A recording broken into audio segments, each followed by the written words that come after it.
The current generation of the KTM 85 SX set a benchmark in the motocross industry, but you've been asking for more, and it's with great pleasure that I introduce the 2025 KTM 85 SX.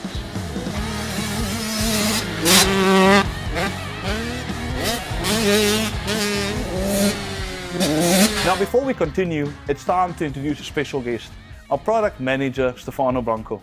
Stefano. Ciao Dieter, good afternoon. Thank you for joining us in this really special building. We're now in the heart of KTM's racing industry.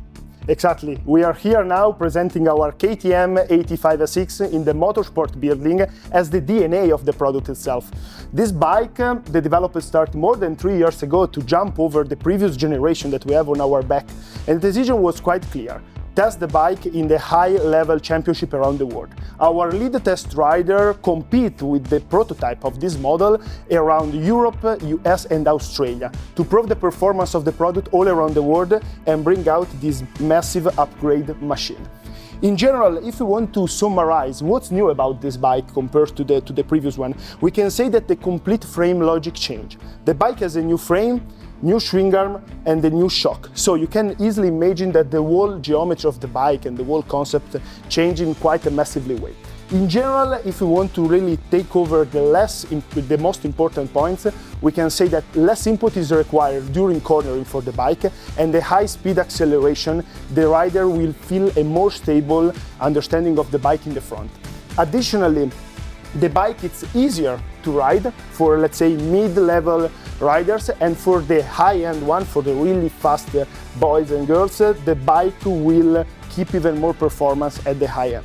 From engine side, also we have some upgrade. The bike is way more readable in the mid and low RPM, and on the upper one, the bike keeps its competitiveness. Now Stefano, you mentioned to me earlier that this bike is roughly 75% new. That's correct. That's a massive percentage that we figured out with our research and development team. In general, as we say, it's not just a rehash of a previous product. It's really a new logic, a new development that brings the 85SX to a next level of competition. I think, Stefano, the best thing to do right now is actually strip the bike down and jump into the visible changes.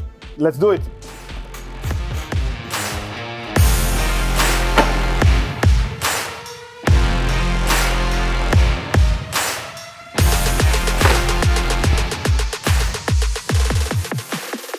Stefano, now that we've stripped this bike down, I can actually see quite a lot of similarities between our full-size motocross range and the 85SX.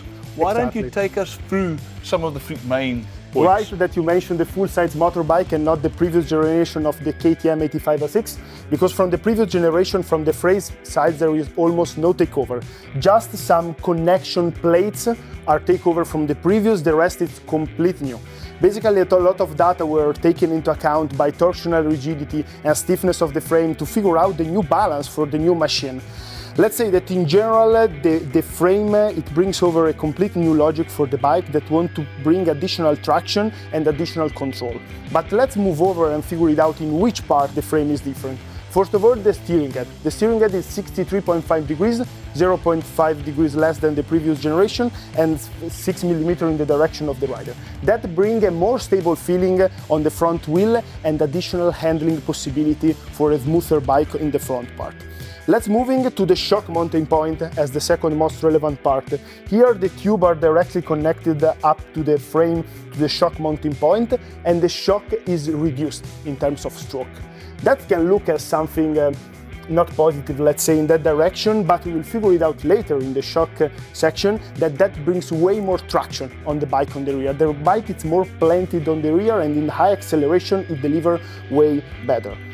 The third elements that should be mentioned is the engine connection point. The engine connection point with the swing arm stays exactly in the same direction, but to create a balance between the new frame and the new swing arm and the new logic of the bike in general, the engine was moved 3 degrees upwards. The logic is again to change the balance of the bike and create a more handling and an additional feeling of the bike. The new frame, bearings and other stuff in its hands. Basically, the frame is developed for a better understanding of the big jumps and high rods. So the hard impact are way more now convenient with this motorbike.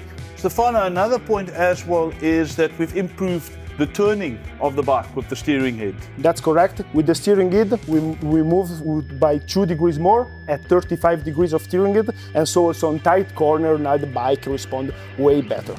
Stefano, now that we've got all this information about the frame, a little bit more than I expected actually changed on it, if I look at the bike, I see an all-new one-piece subframe as well. That's correct, and that's again a logic that takes over from our full-size motorbike. The new subframe, it's integrated between the aluminum and the plastic part, and basically all this housing is properly developed for a lightweight construction and for the integration of the whole electronic system of the bike, so that now it's way more accessible just by removing the seat.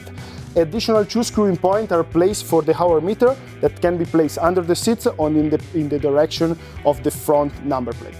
Stefano, moving away from the subframe, if I look down at the bottom, I can see an all-new one-piece swing arm. That's correct. The swing arm, it's a new construction that takes over almost no logic from the previous one, because with the integration with the new frame, the torsional stiffness has to be redefined completely, together with the short and shock. Basically, the swing arm is 2.3 degrees flatter than the previous one. What does it mean? We want to increase the rideability of the bike in general, to allow the rider to move even more backwards and be able to use completely the surface that allows on the bike. That gives additionally traction over high acceleration speed. Stefano, the new swing arm is also 300 grams lighter, you Correct. mentioned to me earlier. Correct. And it's got the same chain tension as on our full-size motocross bikes. Correct. The chain tension takes over completely from our full-size bike, and the weight reduction stated by Dite, it moved from 3.1 kilogram on our old generation to 2.8 kilogram just in the swing arm construction. Now, while we're at the rear, I can see there's some changes on our brakes and hubs as well. Exactly. In general, the brake system of the bike stays with Formula, a super competitive, high-end, full braking system. In general, we modified the rear braking area for the plate connection with the swing arm. And moving to the rims we stay with Excel, with this high premium finish Excel rims, and the sealing of the rear hub was redefined again together for the swing arm construction. Now, Stefano, moving from the rear wheels and hub, a little bit forward, we get the all-new die-cast foot pegs. Correct. The new foot pegs, you mentioned new because they are a complete new design. The topology of the footrest was redefined compared to the previous generation of the 85 SX. Basically, the foot pegs are lighter than the previous one, but additionally, the new topology creates an additional grip for the rider. So the boots are more, let's say, locked in the foot pegs and create a better handling sensation for the rider itself. Additionally, even in deep ruts, the bike will not get stuck and the mud will throw away from the footrest, again for an optimized riding experience. You can really see how that's inspired from our full-size motocross lineup. Stefano, moving up from the foot pegs, we get to our airbox. The airbox logic take over the accessibility concept that we have on the previous generation. On the left side, by removing the plastic panel, basically the air filter is quite easy accessible also during racing and competition side. Additionally, the air intake is developed and integrated completely in the new subframe construction by a central hole that generates the right airflow that will pass by and integrate into the air intake.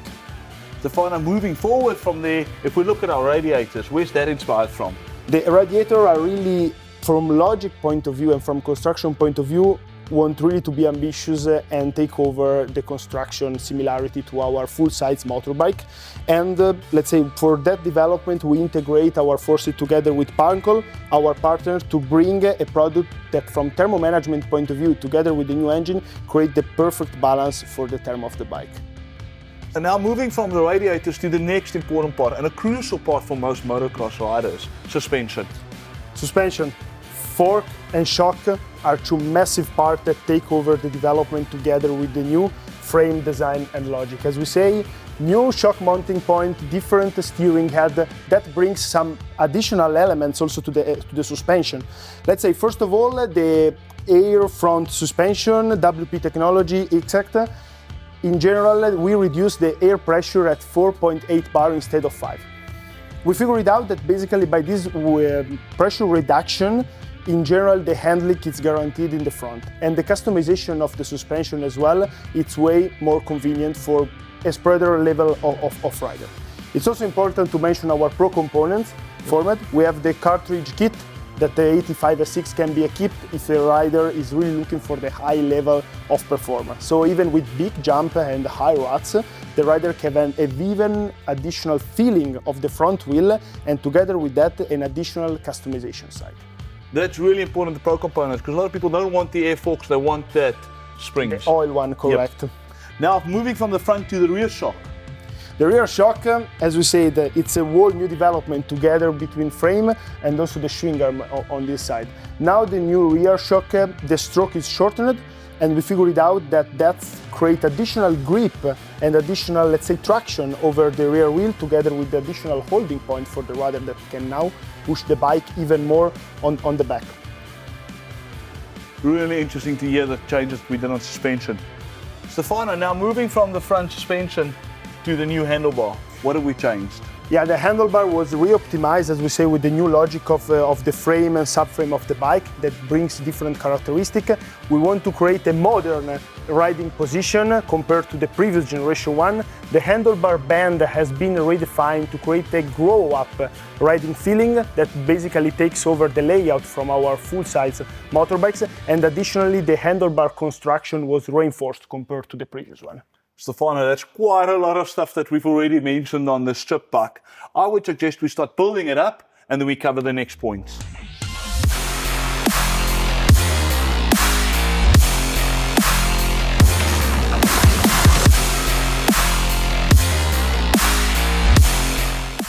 Stefano, while you were busy assembling now, I actually quickly stopped you because I've noticed the change on the fuel tank. What do we do on the fuel tank? Correct, that's quite a visible part that we have compared to our previous generation bike. Now the fuel tank takes cover in terms of visual point of view as well, the full-size bike. The fuel tank cap is now moved to the center part of the bike to create a general harmony of the shape itself. In terms of capacity, the fuel tank stays almost the same as the previous one, as figured out that that's the right combination between weight and components to have on the bike. And additionally, the shape, it's a complete new part, 100%. Because it embraced the new bodywork part of the bike that are linked in the front. Stefano, I'm going to leave you to it. You can assemble the rest of the bike. Let's do it.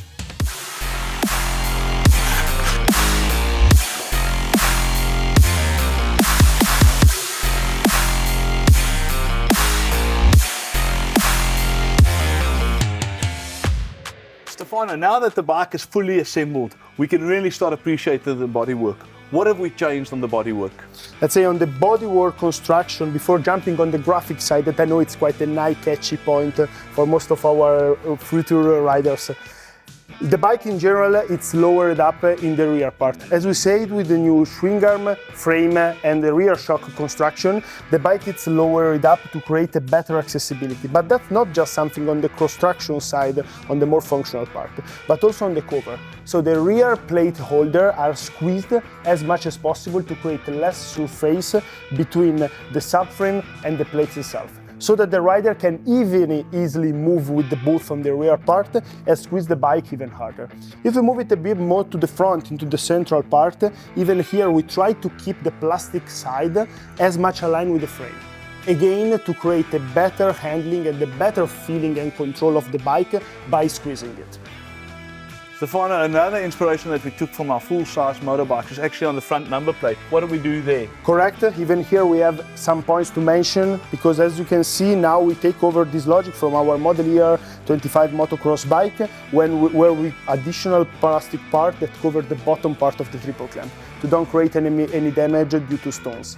Another interesting element on the front number plates is the hour meter. The hour meter now can be fixed directly on the front part of the plate, and basically it's eye accessible, the readability of the hours. Stefano, I want to throw something else in. If we look at the 85SX, we've got two different wheel sizes we can choose from. We've got a 17-14 inch and a 19-16 inch. And their seat height respectively is 845 millimeters and 871 millimeters respectively. But Stefano, graphics on the bikes. Graphics are and highlighted. As we see, basically the bike is super high catchy. It really, the logic on developing the color and graphic and the trim of this bike is to take over what we did for the Model Year 25 motocross bike. So we really try to scale down the logic and create a most realistic machine for a smaller displacement bike. In terms of technology, we made a massive upgrade, something that we already know from our full-size motorbike, the InMold technology. So they are not sticker anymore. The only sticker that we have kept is the one for the displacement. The rest is completely InMold part. That create, let's say, a massive benefit for most of the riders that we have any problem anymore with the stickers that are stitching out after a while. Additionally, if we want to take a deep look in a couple of tiny details that are quite premium in this motorbike, we can mention the texture that we have on the seat. As you can see, that's the black seat. We have this specific texture that will allow for a better grip for the rider and also for a quite impactful point of view. Additionally, the same texture is also applied in the front part with this matte finish that gives a bit of premiumness again to the bike, and in the front part, again, with the small KTM logo engraved. Additionally, also the frame protector embraces specific texture also over there and create also additional grip benefit to don't stitch on the frame. Stefano, when we started we mentioned 75% new. It's quite a lot that we've already covered, and I hope the guys and girls are still with us. But now let's dive into the not so visible changes. Engine. Maybe take us quickly first through the highlights. What changed there? The engine side finds its way, it's the complete new frame. From the engine side, we decided to take the best out of it in terms of improving a base that was already really performing at the high level in the market. So what we did, the performance of the engine was overall improved at the mid and low RPM limiter. Additionally, a proven performance was done on the high RPM of the engine side. But what guaranteed this engine upgrade in terms of customer point of view?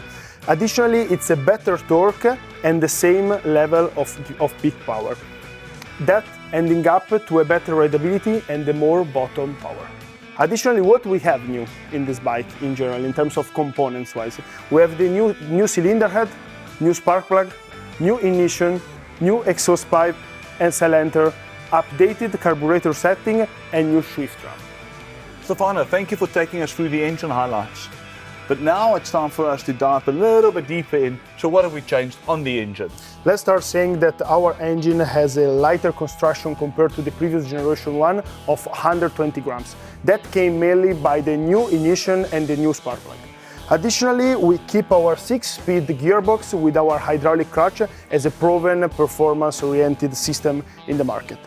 Mapping, another interesting part, it's linked to that. We have a mapping for all condition and the mapping for sand condition to create the best engine behavior in terms of heat management. It's really cool when you're mentioning mapping, because for KTM and the customers that want, we've got a KTM power part of an optional map selector switch that we mount on the handlebar so you can quickly and easily change between the two different mapping systems.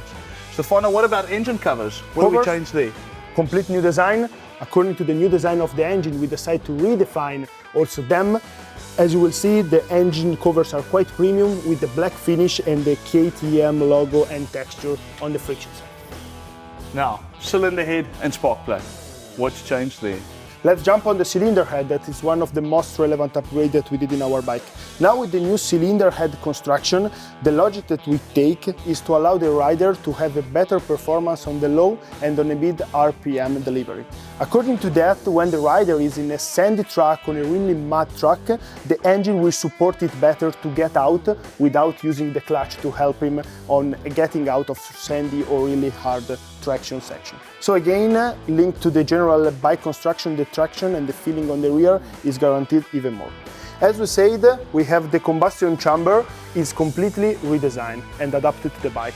The combustion chamber is equipped with different spark plug that now it's an M10, moving from an M14 that it was before, so a smaller construction. And that adaptation basically ensures a better combustion and less compression, at the end generating more power and performance out of the engine. Diving into the ignition, Stefano, we've got an all-new digital ignition as well as a new CDI box from Hydra, giving us more processing power and an increased power curve. But how about the carburetor? What are we changing there? On the carburetor side, we proved the technology that was developed on K-Hane with our 28 carburetor race dimension. In general, the carburetor setting has to be adapted with the different jets according to the new construction of the engine, the new exhaust and the new ignition in general. Basically, from the research and development, we had two main settings, a lean and a rich one. They are provided the additional jets in the bypass so that the customer can adjust it according to the riding and the track condition of the day. Stefano, there's quite a lot of information we're sharing. We're reaching the end, but before we get there, the shift drum. The shift drum is completely optimized compared to the previous generation. We keep our 6-speed gearbox, but on the shift drum side we find some room of implementation to get even higher performance out of the 6th gear. So the 6th gear was redefined to find out even additional high-speed acceleration and the top end of the gearbox. Closing all the topic linked to the new part on the engine side, we have the full exhaust system. As you can see, in terms of shapes as well, it's completely new from the previous generation and it's completely inspired from the model year 25 full-size motocross bike. On top of the shape, also another detail that is quite interesting, it's the muffler that's now anodized in black. Stefano, we've talked about 75% new on a bike. I think it will actually be easier if we just talk about the quick 25% that stayed the same. So Dieter, taking over your input of this 25% that we talked before, what stays 100% the same on the engine side that it's a takeover is not a lot to say. It's basically 4 points. We can talk about the transmission, the cylinder, the clutch and the crankcase. That's are the only parts that are 100% takeover. The rest, it's a new development as explained before or an adaptation linked to the new construction of the engine itself. Stefano, thank you for sharing all that information with us. We can really see that the 2025 KTM 85 SX is the next generational leap in the mini-cross range. The bikes have already rolled off the KTM Motocorp production line, and if you want to check them out for your young racers, head to your authorized KTM dealer now.